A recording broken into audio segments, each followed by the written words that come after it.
AP deputy CM Pawan Kalyan Godavari జిల్లాలో కొబ్బరి చెట్లకు దిష్టి తగిలిందని చెప్పి చేసిన కామెంట్స్ కావచ్చు. అదే క్రమంలో జనసేన నుంచి కూడా మరి మున్సిపల్ ఎన్నికల్లో కొంతమంది పోటీ చేయడము, ఆయన ప్రచారానికి వస్తా అన్నారు కానీ రాలేదు.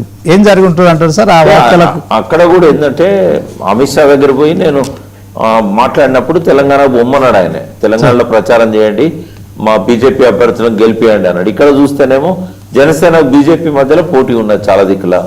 కాబట్టి ఆయన పార్టీని ఆయన కాపాడుకోవాలి కాబట్టి అమిత్ షాకి ఇచ్చిన మాట తప్పిండు. సరే, కొబ్బరి చెట్ల విషయం గతంలో మాట్లాడుకున్నాము, ఇప్పుడు అది ఫ్రెష్ ఇష్యూ ఏం కాదు. కానీ ఈ పార్టీలకు ఏంటంటే ఒక చిత్తశుద్ధి లేదు.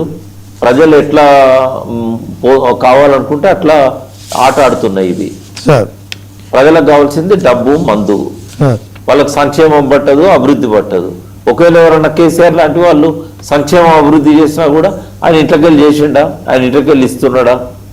ఈ పార్టీలన్నీ కూడా అవినీతి పార్టీలని, వాళ్ళు కూడా అవినీతి పరులుగా మారిపోయారు.